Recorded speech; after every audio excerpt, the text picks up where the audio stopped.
میری عادت رہی کہ میں کبھی نقل نہیں کرتا کہ مجھے کیا بولنا ہے. پہلی دعا کے بعد میری ایک لڑکی نے گنان کا پاٹھ کھولا. 35-36 برس پہلے کا ایک ستار یاد آ گیا. تیرے تولے کوئی نہ آوے، تیرے تولے کوئی نہ آوے،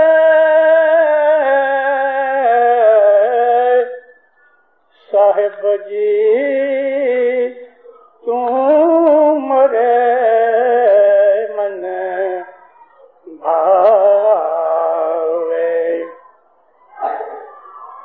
جے مانگوں تے تمہیں دے،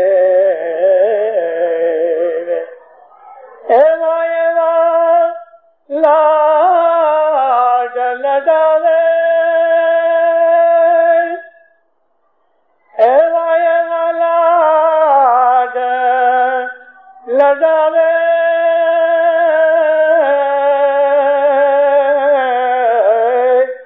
صاحب جی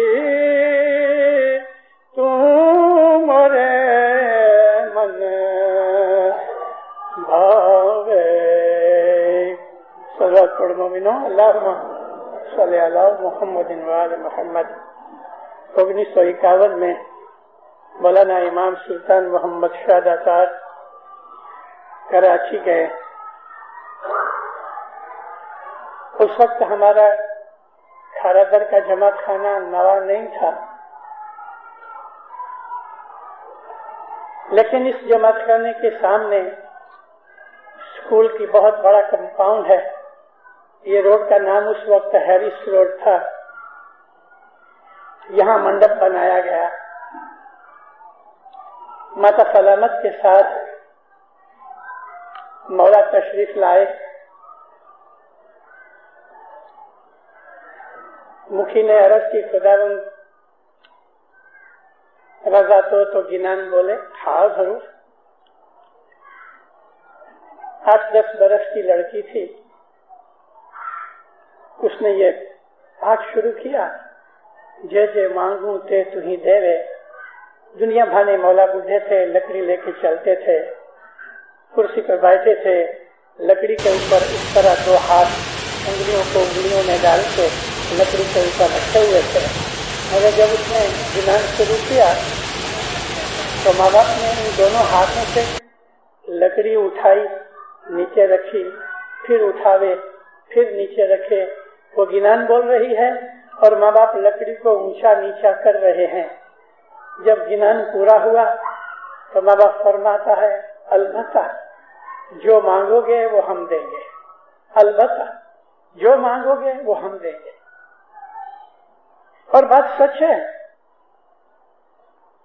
یہ اللہ کا نور ہے جو اس دنیا کے اندر ہماری بھلائی کے لیے آیا، ہماری مشکلیں دور کرنے کے لیے آیا، ہمیں نیک رستے کے اوپر چلا کے گناہوں بدیوں سے بچانے کے لیے آیا، ہماری مرادیں پوری کرنے کے لیے آیا.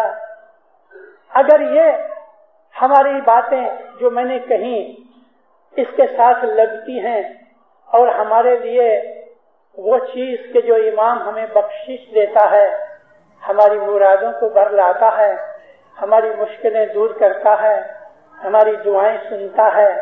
دینداروں، یہ اسماعیلی مذہب کی ایک خوبی کی بات ہے. اس لیے کہ دنیا کے اندر کہیں بھی کسی بھی نہ کسی مذہب کے اندر، نہ دین کے اندر، نہ فرقے کے اندر، نہ کسی ٹوڑے کے اندر ایسی ایک بھی بات نہیں کہ جو ہمارے جیسی ہوئے، یعنی کہ جن میں حضرت امام موجود ہوئے. اور ہزاروں سال سے ونش پرمپرا ہمارے اندر یہ امام ہر زمانے میں ہر حالت میں موجود رہتا.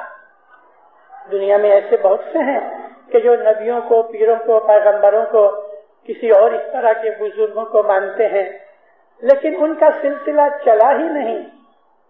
एक आध दो पीढ़ी चली, खत्म हो गया, और फिर उसको ही वो याद करते रहे। वो बात हो ही नहीं सकती जो हजरत इमाम के साथ है। ये वो नूर है कि जिसने जमीन आसमान पैदा किया है। ये वो नूर है कि जिस नूर की वजह से सूरज में रोशनी है। ये वो नूर है कि जिसकी वजह से जमीन आसमान कायम है। 1946 में मौलाना इमाम सुल्तान मोहम्मद शाह दातार मडागास्कर गए। वहां मडागास्कर में माँ बाप ने जमात को कहा, तुम्हें मालूम है ये दुनिया क्यों पैदा हुई? जमात ने कहा, नहीं खुदा। फरमाया कि दुनिया को पैदा करने की वजह इमामत है। अगर इमाम चाहे तो आंख की पलक में ये सारी दुनिया एकदम बिल्कुल मिट जाए, क्योंकि इमाम जो है वो खुदा नूर है। हम खुदा को आंखों से नहीं देख सकते, क्योंकि जो नूर है वो हमारी शक्ति से बाहर की चीज है। मगर उस नूर ने एक इंसान का जामा पहना है, जैसे कि नबी और इमाम हैं, और वो हमारे अंदर हमारी भाषा बोल के, हमारे जैसे रह के, हमारे साथ हमारी लेवल के ऊपर आके हमें वो दौरवनी देते हैं, हमारी बातें सुनते हैं, हमें दुआएं देते हैं, हमें बरकतें देते हैं, और उसके छत्र छाया में सचमुच हम लोग बहुत सुखी हैं। गए जुलाई महीने के अंदर कराची के सदर इलाके में 2 बम फूटे। आज मेरी मेल आई, उसके अंदर मुस्लिम डाइजेस्ट नाम का 15-15 दिन का पखवाड़िया पेपर निकलता है कराची से। मैं वो पढ़ रहा था, उसके अंदर ये विगत थी।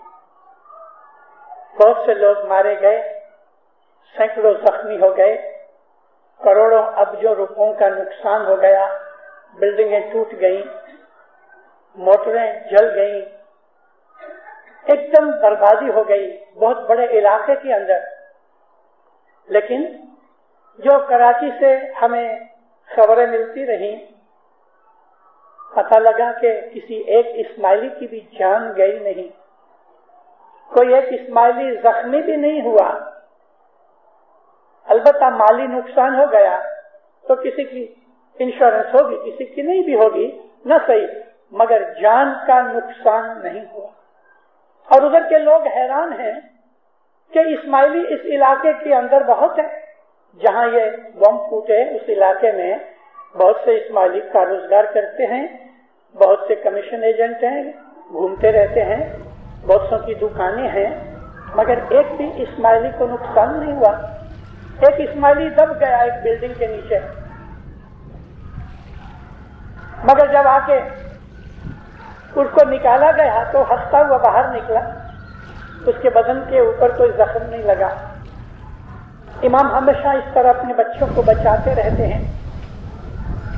जब 1947 के अंदर 47 के अंदर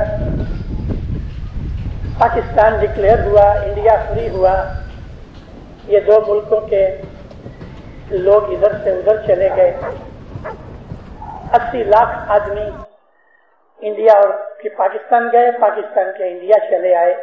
इस तरह ये जो पब्लिक का जो एक्सचेंज हुआ, उसके अंदर लाखों आदमी मारे गए,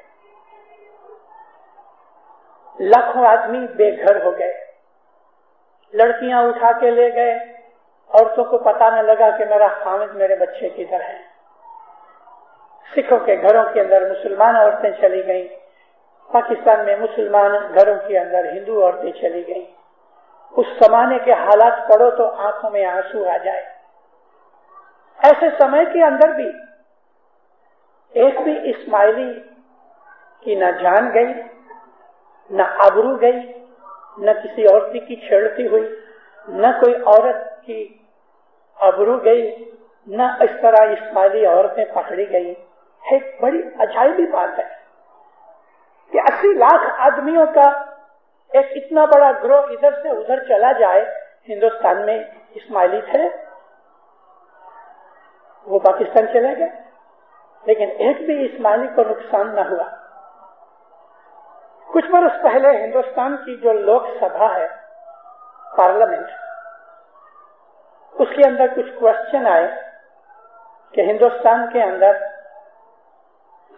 ویلفیئر سوسائٹی کی طرح کی گورنمنٹ ایک منسٹری بنائے کہ جس کے اندر اپنگ آدمی، بہت بوڑھے آدمی، ودھوا بائیاں، یتیم جن کا کوئی نہیں، ان کو گورنمنٹ پالے۔ بہت چرچا ہوئی، بہت دنوں تک اس کے اوپر لے دے ہوتی رہی، پاس تو نہ ہوا کیونکہ بے حساب دولت کی ضرورت ہے اور ہندوستان جیسے بڑے ملک کے اندر یہ چیز پاسبل نہیں۔ کینیڈا میں پاسبل ہے، یہ کینیڈا ایک ہی ملک ہے دنیا میں کہ جس کے اندر یہ حالت ہے کہ اگر کوئی ودھوا بائی اس کے پاس کچھ نہیں تو گورنمنٹ اس کو مکان بھی دیتی ہے، کھانے پینے، جیون گزارنے کے پیسے بھی دیتی ہے، اپنگ ہو جائے تو اس کو بھی دیتی ہے، ساری زندگی علاج بھی کراتی ہے۔ 65 برس کی عمر ہو جائے تو میاں بیوی کو $800 اور $30 مہینے گھر بیٹھے چیک آ جاتا ہے۔ ایجوکیشن مفت ہے، تھوڑی سی نامینل انشورنس دے کے وہاں کی ہیلتھ کی جو آرگنائزیشن ہے اتنی اچھی ہے کہ دوا دارو مفت ہوتی ہے، سینئر سٹیزن کو تو یوں بھی مفت ہوتی ہے۔ مگر یہ بات جو کینیڈا کے اندر ہے یہ ساری دنیا میں کدھر نہیں۔ ہندوستان والے اس ٹائپ کے اوپر چلنے کے لیے کوشش کر رہے تھے، مگر ہندوستان کی بہت بڑی وسطی کے کارن سے یہ بات نہ بنی۔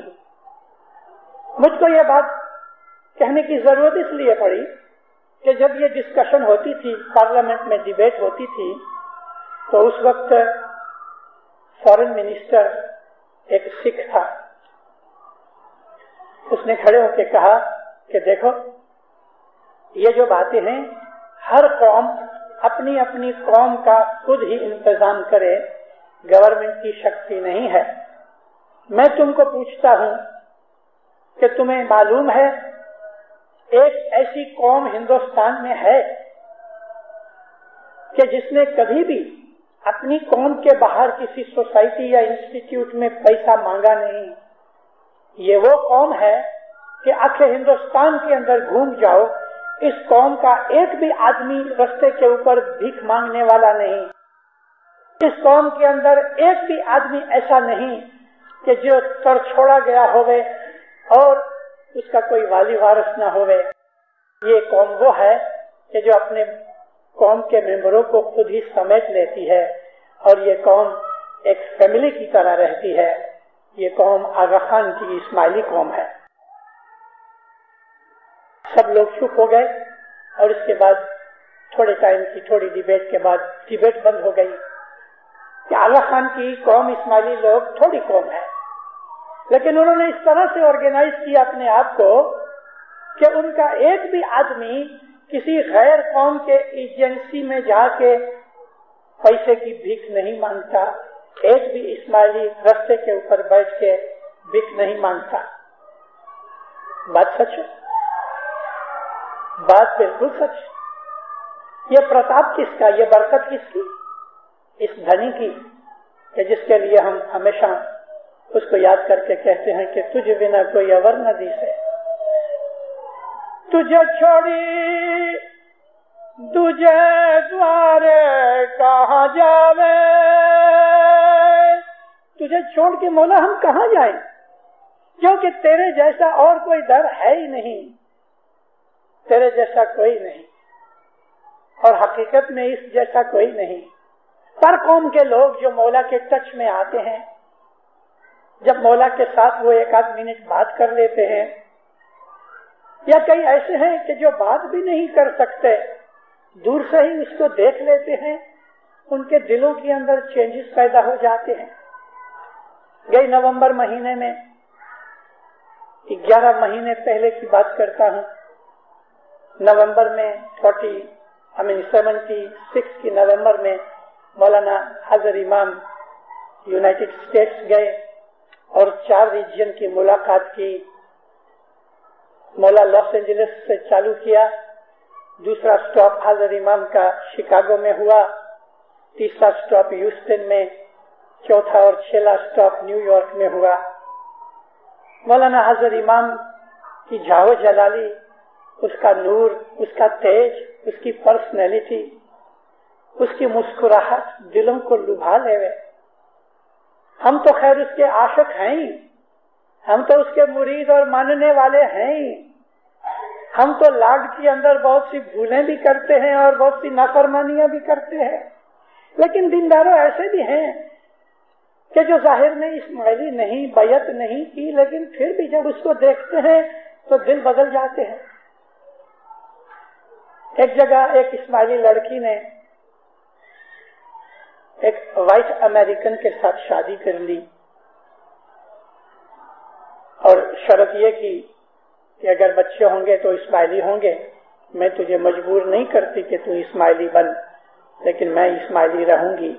یہ شرط کے اوپر شادی ہوئی، سول میرج ہو گئی، اور اس کو سمجھاتی رہی کہ اسماعیلی مذہب کیا ہے، اسلام کیا ہے۔ 8-10 مہینے ہوئے تھے میرج کو، شاید فروری یا مارچ میں میرج ہوئی۔ نومبر میں مولا آئے، باتیں سنتا تھا، ساس سسرے کے پاس بیٹھتا تھا، مولا کی فوٹو دیکھتا تھا، دعائیں تسبیحاں ہوتی تھی گھر میں، اس کے اندر بھی بھاگ لیتا تھا۔ دل کے اندر عجیب کشمکش تھی۔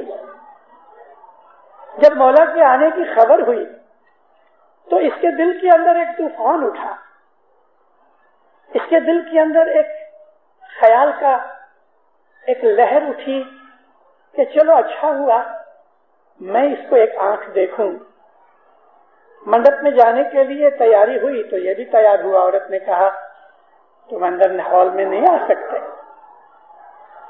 کیونکہ وہاں ریلیجس سیریمنی ہوں گی اور ہم نان اسماعیلیز کو ادھر آنے نہیں دیتے، وہی آتے ہیں جنہوں نے اس کو اپنا امام مالک قبول کیا اور بیعت کی ہے۔ تھوڑا نراش ہو گیا، اداس ہو گیا، پھر کہنے لگا اچھا میں باہر کھڑا ہو کے اس کو دیکھ لوں، مجھے دیکھنا ہے اس کا چہرہ کیسا ہے، فوٹوز ہیں مگر مجھے ظاہر سے دیکھنا ہے۔ اچھا دیکھو، مگر وہاں سیکورٹی بہت ہے۔ کہتا کوئی بات نہیں، میں مینج کر لوں گا۔ بس یہ بھی تیار ہو کے جس ہال کے اندر انتظام کیا گیا تھا اس ہال کے باہر بہت دور تک سیکورٹی بہت زبردست تھی، مگر یہ سامنے کی سائڈ میں کافی دیر تک تھوڑی دور کہ جدھر سے مولا کی گاڑی آنے والی تھی اس سائڈ کے اوپر کھڑا رہا۔ وہاں رائٹ ہینڈ کے اوپر ڈرائیونگ ہوتی ہے تو یہ فٹ پاتھ کے اوپر کھڑا رہا۔ پہلے نزدیک کھڑا رہا تو کسی سیکورٹی آفیسر نے آ کے اس کو کہا کہ تو کیا کرتا ہے ادھر؟ تو کہتا ہے میری وائف اندر گئی ہے، میں اس کا انتظار کرتا ہوں۔ کہتا ہے ادھر نہ کھڑے رہو، دور چلے جاؤ۔ تو اس بیچارے کو کافی دور نکال دیا۔ مولانا حضرت امام کی گاڑی آئی، آگے سیکورٹی کی گاڑی تھی، پیچھے مولا کی گاڑی تھی۔ تھوڑا دور تھا مگر یہ فٹ پاتھ کے نزدیک آ گیا۔ جیسے ہی گاڑی اس کے نزدیک آئی، گاڑی اتنی سلو ہو گئی کہ یہ بڑا حیران ہوا کہ کوئی کارن نہیں گاڑی سلو ہونے کا، ٹریفک بھی نہیں تھی، لیکن مولا نے شوفر کو گاڑی سلو کرنے کے لیے کہا اور اس کو جب نزدیک آیا تو صاحب نے ونڈو کھولی اور اس کو ہاتھ سے اشارہ کیا، بیگم کو کچھ کہا، گاڑی تو نکل گئی۔ تو دونوں نے واپس گھوم کے پیچھے کے کانچ سے اس کو پھر ویو کیا۔ اس آدمی کا حال دیکھو، یہ کہتا ہے کہ اس کو کیسے پتا لگا کہ میں اس کو دیکھنے کے لیے کھڑا ہوں۔ اس ایک بات نے اس کے دل کی ساری کایا پلٹ ڈالی۔ وہ کہتا ہے کہ اس وقت سے لے کے جب تک میری عورت باہر نہیں نکلی میں روتا رہا، اور اس کو کہتا ہے مجھے بھی اسماعیلی ہونا ہے۔ کینیڈا میں بہت سے لوگ ہیں جو پر قوم سے اسماعیلی ہوئے ہیں، دھوڑیے ہیں، عورتیں بھی ہیں، مرد بھی ہیں، پروڑیے جماعت خانے آتے ہیں، بیت الخلا کا بول نہیں، آنکھ بند کر کے یوں بیٹھتے ہیں کہ بات چھوڑ دو۔ بعض تو دعا پڑھاتے ہیں, گٹ پاٹ پہ بیٹھتے ہیں.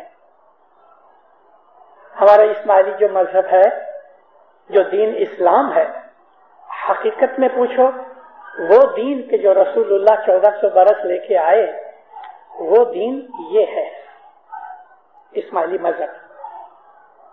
مسلمان بھول گئے. اگر آپ ہسٹری پڑھو, جو حضرت امام بار بار فرماتے ہیں کہ تم اپنی وڈواؤں کی ہسٹری پڑھو اور دیکھو کہ اس میں کیا کیا بناؤ بنے. کبھی ماں باپ کہتے ہیں کہ علی اور معاویہ کا ڈفرنس کیا تھا, تم وہ پڑھو. کبھی خالد بن ولید کا نام لے کے اور امرواس کا نام لے کے, کہ جو دونوں علی کے دشمن تھے, لیکن پھر بھی امام کہتے ہیں کہ بہت بڑے مہان سپہ سالار تھے, ان کے حالات پڑھو. رسول اللہ جو دین لے کے آئے تھے وہ یہ دین تھا, یہ جو اسماعیلی مذہب ہے. اور اس زمانے کے اندر حالات پولیٹیکل ایسے ہو گئے کہ جس میں اسماعیلی علی کے جو عاشق اور شیعہ تھے وہ بیچارے چھوٹے رہے, کمزور رہے, چھپ کے رہے. مگر اسماعیلی مذہب جو ہے وہ اصل دین اسلام ہے, اور اس کے اندر یہی وہ چیز ہے کہ ہم اپنے نور کی جو امام زمان کے اندر موجود ہے اس کی شناخت کر سکیں. یہی وہ اللہ کا نور ہے جس کی صفت کے اندر قرآن بھرا پڑا ہے. امام سلطان محمد شاہ فرماتے ہیں کہ دنیا کے اندر تم جو مانگو گے ہم دیں گے. یہاں جو مانگنے کا مطلب, ایک بچہ کیا مانگے گا؟ چاکلیٹ مانگے گا. لیکن یہی بچہ جب 25 برس کا جوان ہو جائے گا تو پھر وہ اپنے ابا سے چاکلیٹ نہیں مانگتا. اسی طرح سے روحانی حساب سے جماعت میں وہ لوگ کہ جو بچے کی طرح کمزور ہیں, جنہوں نے ابھی تک روحانی پروگرس نہیں کی, تو وہ کیا مانگیں گے؟ دنیا کا مال مانگیں گے, اولاد مانگیں گے, تندرستی مانگیں گے, اس طرح دنیا کے کھلونے مانگیں گے, دنیا کے رمکڑے مانگیں گے. مگر وہ اسماعیلی کے جو جوان ہو گئے ہیں روحانی حساب سے, جن کی آتما جوان ہو گئی, جنہوں نے عبادت کر کے اپنے آپ کو اتنا بنایا کہ وہ امام زمان کو پہچان سکے, دینداروں, وہ پھر رمکڑے اور چاکلیٹ نہیں مانگتے. وہ تو یہ مانگتے ہیں کہ تیری محبت ہمیشہ دل میں رہے, تیرے نور کے پرچھائے میں ہمیشہ رہوں, تیری رحمت اور چھتر چھایا کے نیچے ہمیشہ رہے. دوسروں کے لیے بھلائی کرتے ہیں اور دوسروں کے لیے بھلائی کی دعائیں مانگتے ہیں. یہ انترجامی سب کچھ جانتا ہے, زبان سے پکارنے کی بات نہیں. قرآن شریف میں اللہ فرماتا ہے کہ خدا کے پاس بہت زور سے مت مانگو, خدا بہرا نہیں. جماعت خانے کے اندر اتنی اونچی آواز کے ساتھ لاؤڈ سپیکر رکھا گیا کہ وہ کانوں کو کھوجتی ہے. ڈسکو کے اندر کتنا شور شرابہ ہوتا ہے, ایسا جماعت خانے کے اندر زور زور سے بولا جائے. اللہ تعالیٰ فرمایا کہ خدا بہرا نہیں. کبھی تم من کے اندر بھی بولتے ہو تو وہ سنتا ہے. جماعت خانے کا ایٹماسفیئر ایسا ہے کہ اس میں شانتی, بالکل سکون اور پیس ایسا ہونا چاہیے. شور شرابہ اس میں نہیں ہونا چاہیے. مسجدوں کے اندر اونچی آواز سے بھی بولنے کے لیے رسول اکرم نے منع کیا ہے. تو وہ لوگ کہ جو روحانیت میں آگے بڑھ جاتے ہیں, ان کے من کے اندر کی چیزیں اتنی سٹل ہو جاتی ہیں, وہ اتنے پرسکون ہوتے ہیں کہ چھوٹی سی چیز بھی ان کو ڈسٹرب کرتی ہے. تو مطلب کہنے کا یہ ہے کہ حضرت امام جو ہے, یہی خدائی نور جو دنیا میں موجود ہے وہ انترجامی ہے, اور وہ ہمارے بھلائی کے لیے, مشکلیں دور کرنے کے لیے, ہماری دعائیں قبول کرنے کے لیے, ہمیں دین اور دنیا اور آخرت سنوارنے کے لیے آیا ہے. اور اس طرح سے وہ کبھی کبھی باتیں کر دیتا ہے. میں نے الحمدللہ آپ لوگوں کی دعاؤں سے میں نے 2 جامع امام کے دیکھے. مولانا سلطان محمد شاہ کا جامع دیکھا حضرت امام کا جمعہ دیکھ رہا ہوں. نامدار پرنس علی خان کے اگرچہ وہ امام نہیں تھے لیکن ان کے اندر بھی نور تو تھا. ان کے ساتھ بھی گھوما ہوں اور ان کی چیزیں بھی دیکھی اور پرنس علی خان کے معجزے بھی دیکھے. کیونکہ یہ جو فیملی ہے حضرت امام کی، اس فیملی کو خدا تعالیٰ نے پاک فیملی کہا ہے. یہ نبیوں کی فیملی ہے کہ جن کے اندر ٹرو بلڈ ہے، یعنی رائل بلڈ ہے، نبیوں کا نورانی بلڈ ہے. قیامت تک یہ فیملی تمام دنیا کے انسانوں سے ہمیشہ اونچی رہی اور رہے گی. اس فیملی کا چھوٹے سے چھوٹا ممبر بھی جو ہے اس کے اندر بھی روحانی طاقت ہے. اگر مومن جو ہیں عبادت کرتے ہیں اور ان میں روحانی قوتیں اور طاقتیں ہیں تو دینداروں ہم کیا چیز ہیں. ایک میٹنگ کے اندر مولانا حضرت امام بیٹھے تھے، کچھ بات نکلی تو کسی لیڈر کو مولا نے کہا کہ دیکھو یہ بات ہے نا تو تم پرنس امین کو پوچھو، جاؤ اس کو بلاؤ. تو وہ اٹھ کے گیا تو بازو کے روم کے اندر پرنس امین محمد دعا پڑھ رہے تھے، عبادت کر رہے تھے.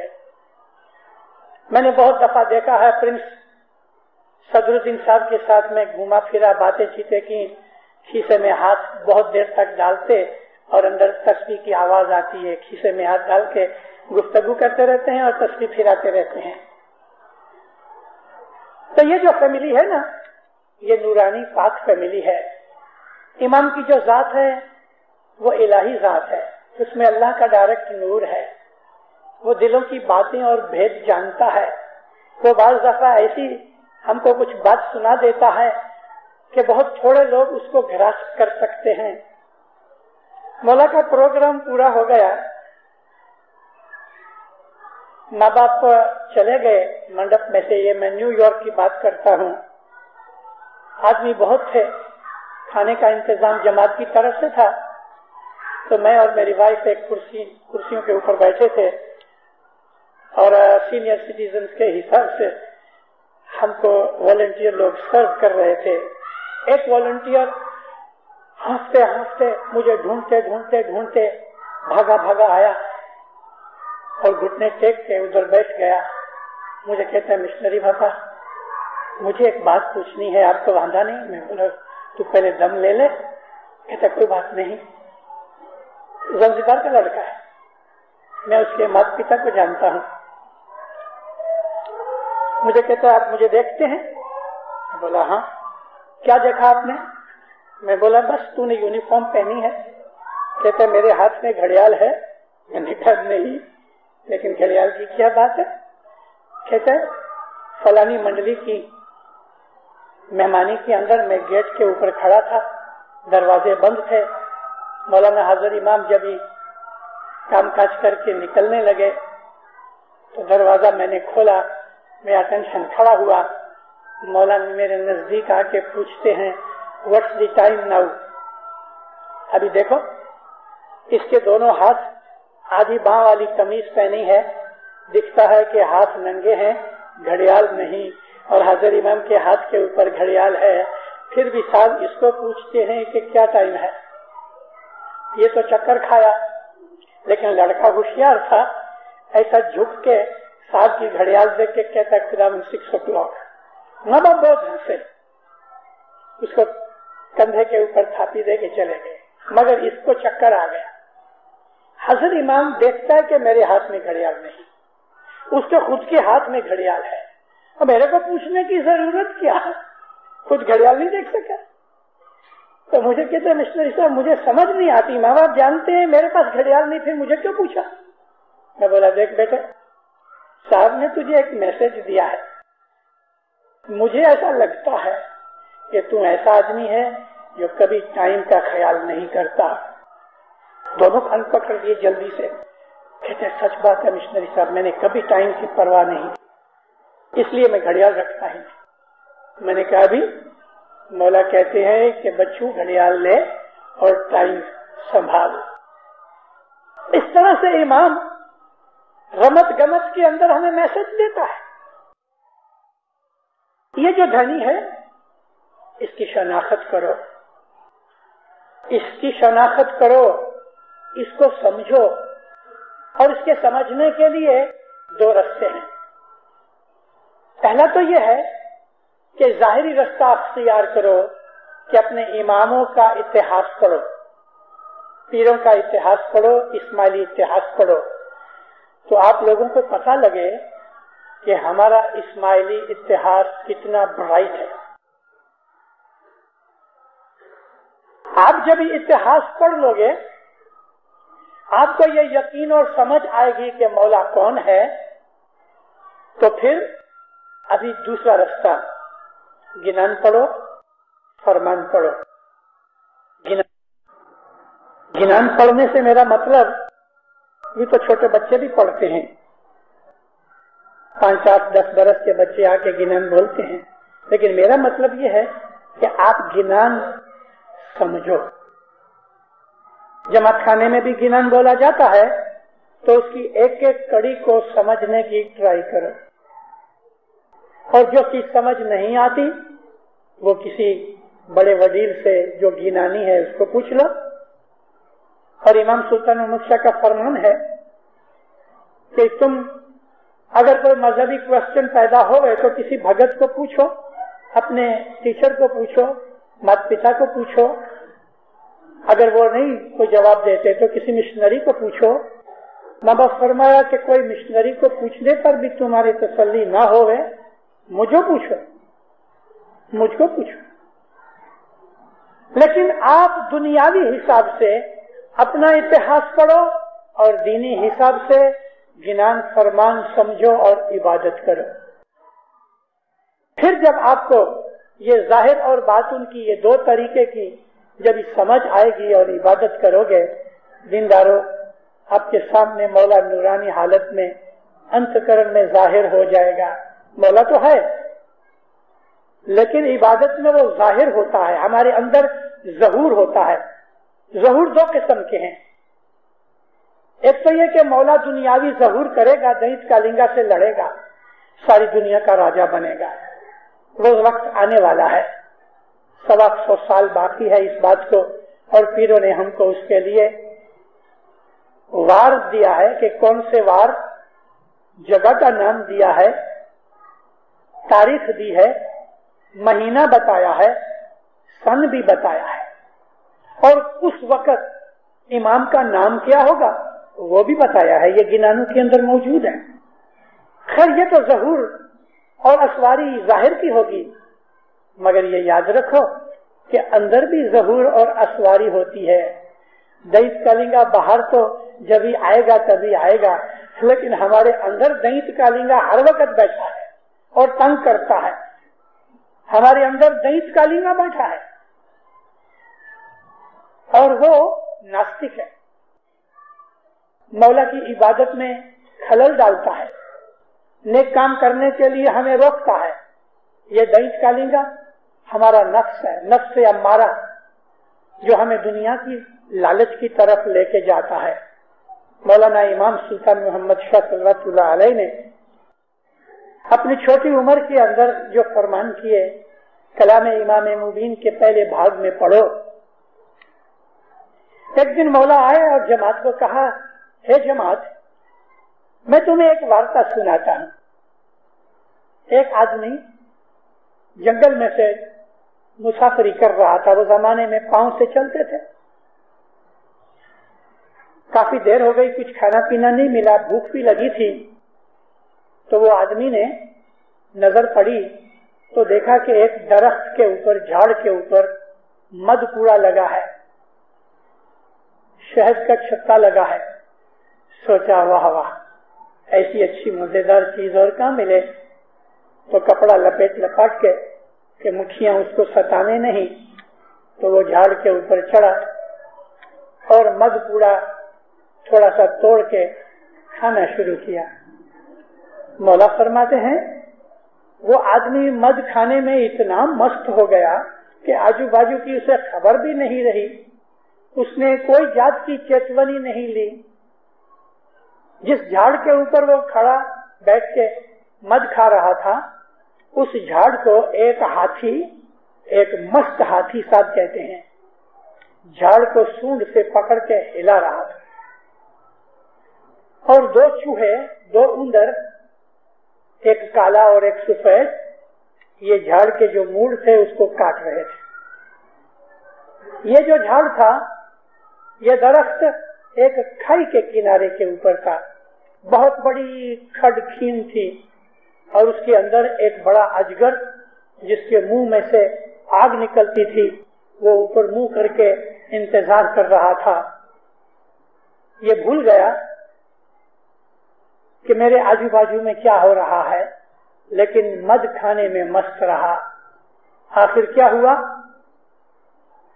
वो दो जो सफेद और काला चूहे थे, उन्होंने तो कमजोर कर दी उसके मूड़िए खा खा के, काट काट के, और हाथी हिला रहा था। आखिर ये झाड़ गिरा और खड के अंदर ये आदमी गिरा और अजगर ने उसको खा लिया। मौला फरमाते हैं, है जमात, तुम समझे इस स्टोरी का मतलब क्या? देखो, ये जो मद है वो दुनिया है, दुनिया की ममता माया, दुनिया का ऐश आराम, दुनिया की मिठास। और ये जो झाड़ है वो तुम्हारी उम्र है जिसके ऊपर तुम बैठे हो। और ये जो सफेद और काले चूहे हैं, ये रात और दिन है जो तुम्हारी उम्र के मूड को काट रहे हैं। यानी जो टाइम जा रहा है वो खत्म हो गया। बच्चा होता है 1 बरस का, तो हम कहते हैं बड़ा हो रहा है। 10 बरस का हुआ, अच्छा बड़ा हो रहा है। लेकिन ख्याल किया कि उसकी मूड़ी खत्म हो रही है। 100 बरस की उम्र में 10 निकल गए, बाकी 90 रहे। 25 बरस का जवान हो गया तो 75 रह गए। जैसा जैसा टाइम जाता है, उम्र का खजाना खत्म हो रहा है। मौला फरमाया, वो जो मस्त हाथी है वो मलकुल मौत है, जो तुम्हारी उम्र को हिला रहा है। और वो जो खड है वो कब्र है, और वो मौत है, तुम्हारे गुनाह की शक्ल लेके वो अजगर आया है जो तुमको खा जाएगा। ये हमें समझने की बात है। हमारा जो इस्माइली मजहब है वो रूहानी और बातूनी मजहब है। हम इस दुनिया के अंदर टेम्परेरी आए हैं, और टेम्परेरी हमारे कुछ मौला ने काम देके भेजा हुआ है। हमें वो काम करके उस वापस सेठ के पास जाके हिसाब देना है। हम अपनी मर्जी से पैदा नहीं हुए, उसके हुक्म से पैदा हुए, और उसने हमें हुक्म किया कि दुनिया के अंदर जाओ, इल्म हासिल करो, एजुकेशन लो, शादी करो, औलाद पैदा करो, ताकि इस दुनिया के अंदर खुदा की मखलूकात की नस्ल इंसानों की चालू रहे। मगर याद रखो, नेक अमल करो, मेरे फरमान पे अमल करो, मैं तुम्हें दुनिया के अंदर सुख दूंगा, मैं तुम्हें रूहानी सुख भी दूंगा। तुम्हारी मौत आसान होगी और मौत के बाद भी तुम्हें सुख मिलेगा। ये हमारे इमाम का वादा है और उसने ये हमसे प्रॉमिस किया हुआ है। इस्माइली सचमुच दुनिया के अंदर दुनियावी हैसियत पे भी आप जब चार्ज लेके बैठो और गैरों के दूसरी दुनिया वालों के सामने आप जब देखो, कंपेयर करो, तो वल्लाह इस्माइली कौम बहुत ही खुश नसीबदार कौम है, बहुत नसीबदार है। 1939 की सितंबर महीने की 1 तारीख को जर्मनी ने लड़ाई शुरू की। ब्रिटिश ने 3 सितंबर को लड़ाई का डिक्लेरेशन किया। थोड़े टाइम के बाद जापान अंदर आ गया, थोड़े टाइम के बाद यूनाइटेड स्टेट्स अंदर आ गई, और देखते देखते 1 महीने के अंदर अंदर सारी दुनिया उसके अंदर इन्वॉल्व हो गई। 1940 की विंटर था, नवंबर का महीना था। आपको कभी याद होगा तो प्रिंस अली खान भी इस लड़ाई के अंदर गए थे। पहले मेजर थे, फिर कर्नल बने। एक दिन इमाम सुल्तान मोहम्मद शाह ने ब्रिटिश गवर्नमेंट को कहा कि कभी मेरी जरूरत पड़े तो मैं भी लड़ाई में आने के लिए तैयार हूँ, मेरे लायक कुछ काम होवे तो मुझे दो। ब्रिटेन ने कहा कि आपको ये ज़हमत उठाने की जरूरत नहीं, आप हमारे लिए भली दुआएं करो और हमें गाइड करो। तो मौला एक दफा फ्रांस के अंदर अड्डे पे एक टुकड़ी देखने के लिए गए और उस टुकड़ी का जो कमांडर इन चीफ था वो साहब के साथ था। सर्दी के कपड़े पहने हुए, मफलर पहना हुआ, लंबा कोट पहना हुआ, हाथ में ग्लव्स पहने हुए, विंटर की टोपी जिसमें कान बंद हो जाते हैं, मौलाना इमाम सुल्तान मोहम्मद शाह इंडियन टुकड़ी देख रहे थे। तीसरी लाइन में मौला को एक आदमी दिखा कि जिसने मौला को देख के न स्माइल किया न कुछ किया, वो मौला को पहचान भी नहीं सका।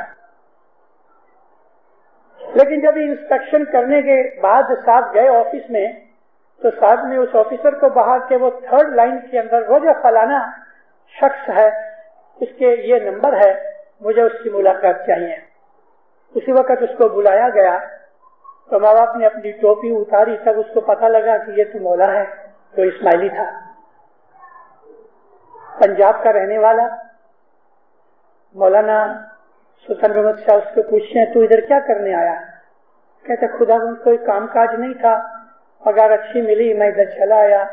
माँ बाप फरमाया मेरे मुरीद का काम ये लड़ाई के खून खराबा के अंदर नहीं है, समझे? खुदा, लेकिन मौला मैं अभी तो छोड़ नहीं सकता क्योंकि लड़ाई के अंदर कोई भी सिपाही निकल नहीं सकता।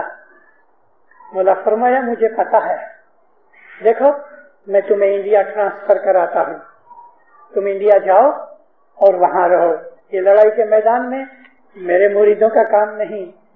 1 महीने के बाद उसको ट्रांसफर आ गई, स्टीमर में बिठा के भेज दिया इंडिया, और वो सारी लड़ाई इंडिया में रहा। आज वो इस वक्त लंदन के अंदर है। दिन भर इस तरह हमारा मौला हमें दुनिया की नजर से भी बचाता रहता है। मैंने अपनी पहली वाज में गए वीक में दरखाना के अंदर कहा कि कनाडा के अंदर इमाम ने क्यों हमें रखा है, उधर जमात क्यों बनाई है, उसमें एक भेद है।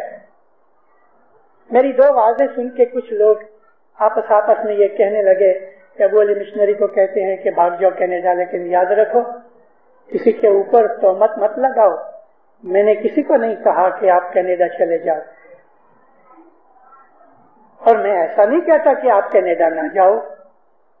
मेरा ये काम ही नहीं है कि किसी को ये कहना है, और जमातों के अंदर मैं ये प्रोपेगेंडा करने के लिए नहीं आया कि आप इधर सब कुछ लपेट लपाट के भाग जाओ।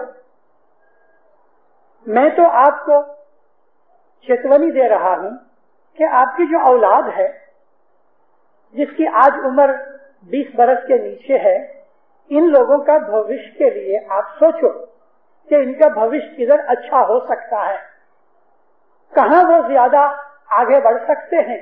आप ये चीज सोचो, और आपको सोचना चाहिए। मैंने आपको कहा कि इमाम ने उधर ये जो जमात बनाई, ये हमारे लिए कोई नई बात नहीं। मौलाना इमाम जाफर सादिक अलैहिस्सलाम का जमाना, उस वक्त इस्माइली जो थे वो अरबस्तान में ही थे। इमाम जाफर सादिक तक इस्माइली सिर्फ अरबस्तान में थे। मुट्ठी भर ऐसे थे कि जो ईरान के और अरबस्तान की बॉर्डर के ऊपर थे, ईरान में भी नहीं थे। अलबत्ता मौलाना इमाम ज़ैनुल आबिदीन और इमाम मोहम्मद बाकर के जमाने के अंदर सिंध के अंदर इस्माइली जमात हो गई।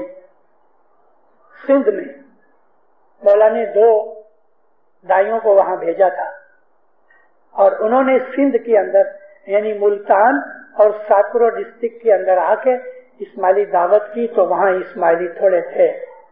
मगर इमाम जाफर सादिक ने अपने फर्जंद मौलाना इस्माइल को सीरिया भेजा। सीरिया में एक भी इस्माइली नहीं था।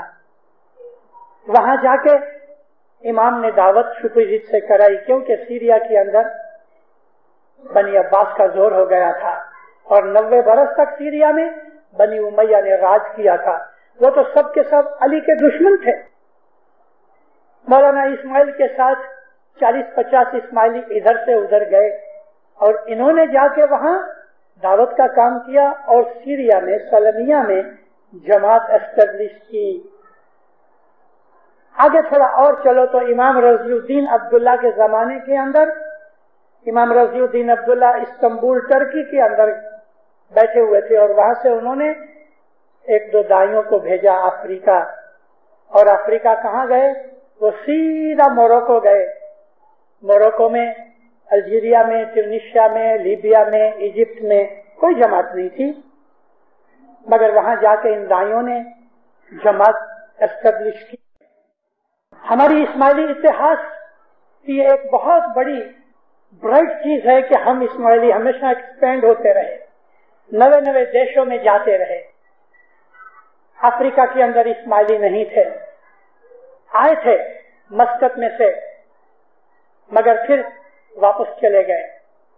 मौलाना आगा हसन अली शाह माँ बाप ने हिंदुस्तान के इस्माइलियों को कहा कि तुम अफ्रीका जाओ, और इस तरह से अली शाह माँ बाप और सुल्तान मोहम्मद शाह के जमाने के अंदर हमारी जमात कच्छ, काठियावाड़, सिंध वगैरह से इधर अफ्रीका के अंदर आ गई। और फिर अफ्रीका के अंदर जब आए तो एक जगह नहीं ठहरे, फैल गए।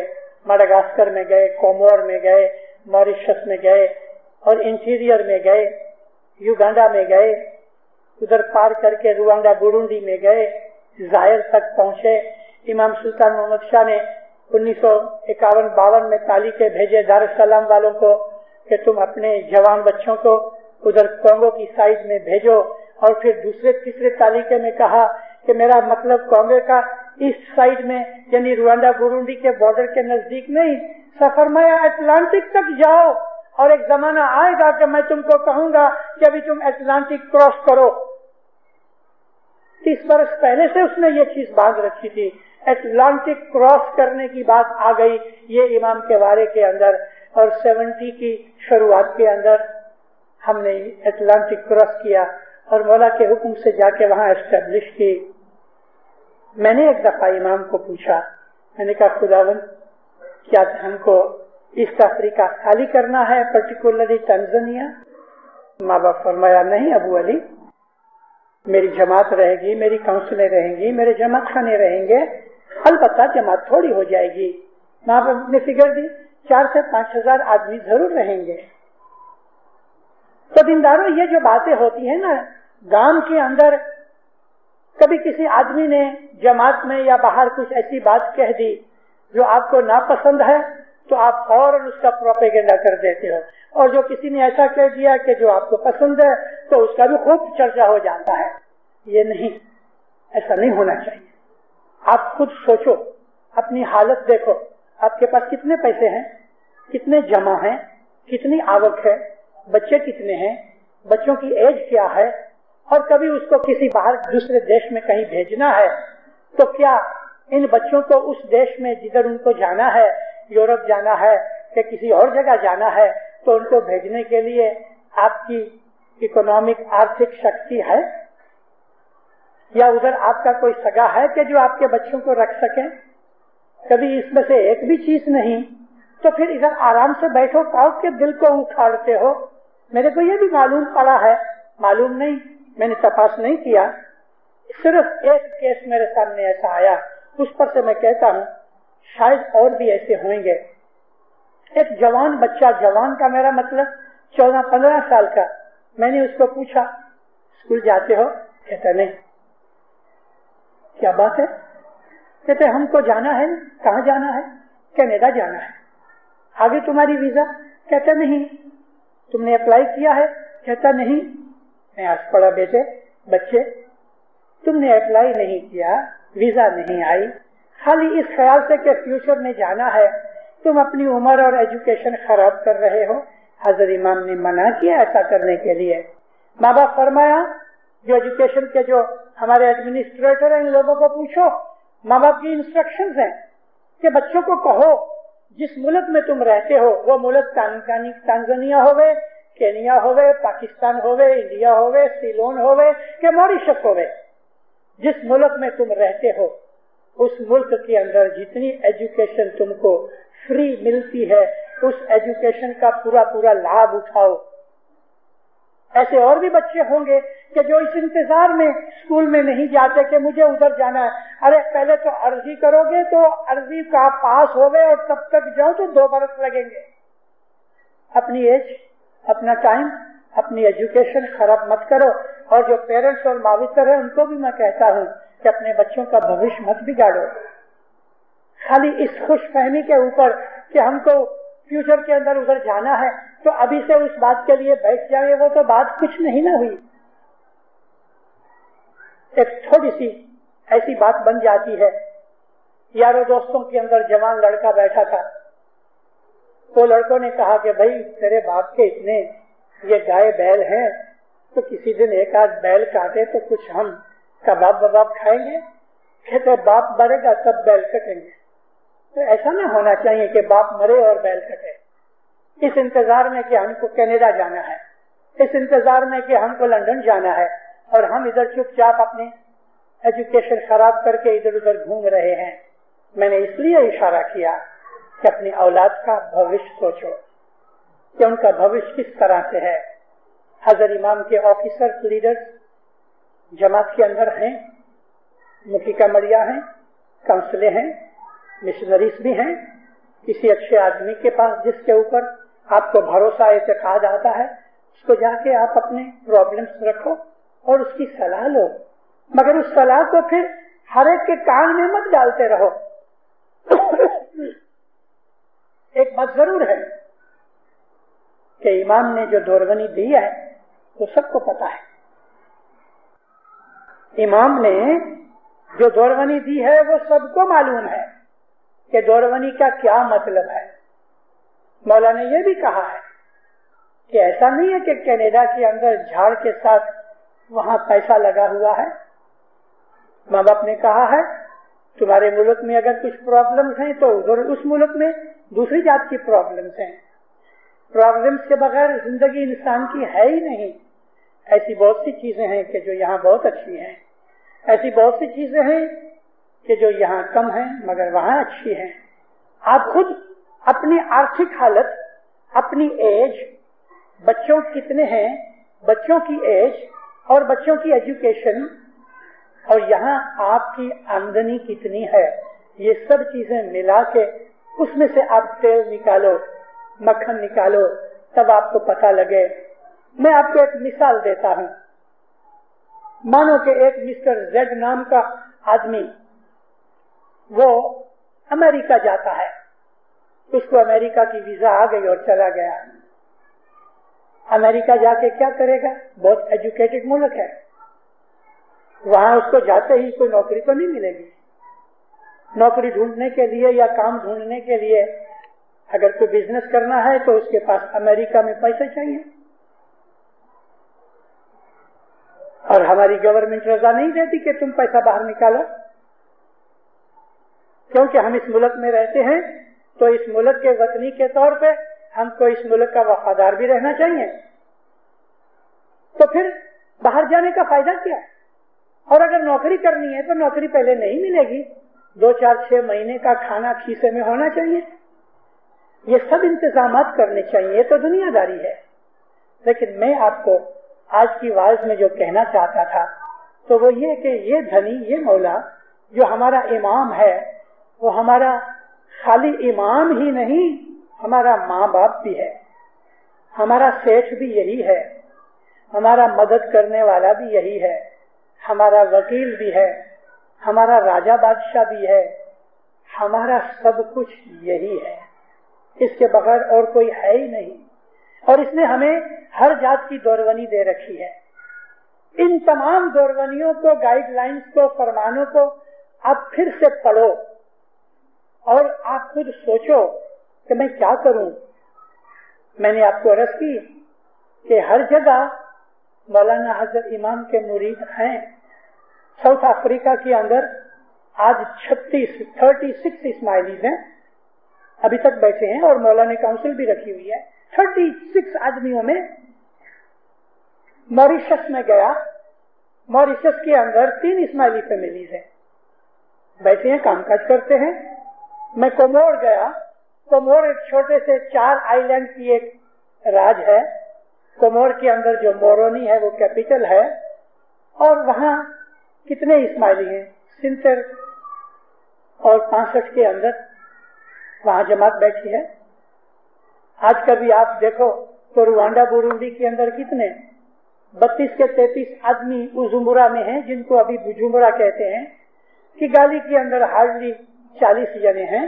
तो हर जगह ऐसे इस्माइली थोड़े थोड़े बैठे हुए हैं। जिबूटी के अंदर 2 इस्माइली फैमिलीज हैं, सूडान के अंदर 1 के 2 इस्माइली फैमिलीज हैं। दुनिया के अंदर सारी सपाटी में इस्माइली बैठे हुए हैं। ऐसा नहीं है कि सबको एक ही जगह जाके डंप होना है। मौलाना हाजिर इमाम हमारा मालिक रहबर, हमारा खुदावंद, हमारा इमाम, उसकी फरमान बरदारी करो। फरमान बरदारी में सबसे पहली बात, आपको दुनिया के दुखों तकलीफों में से बाहर निकलना है तो सबसे पहला काम ये करो, रोज जमात खाने आओ, हर रोज। मैं वीडियो के, टेलीविजन के, सिनेमा के मैं विरोधी नहीं हूँ। मेरे खुद के घर में भी है और मैं भी सिनेमा देखने कभी कभी जाया करता हूँ।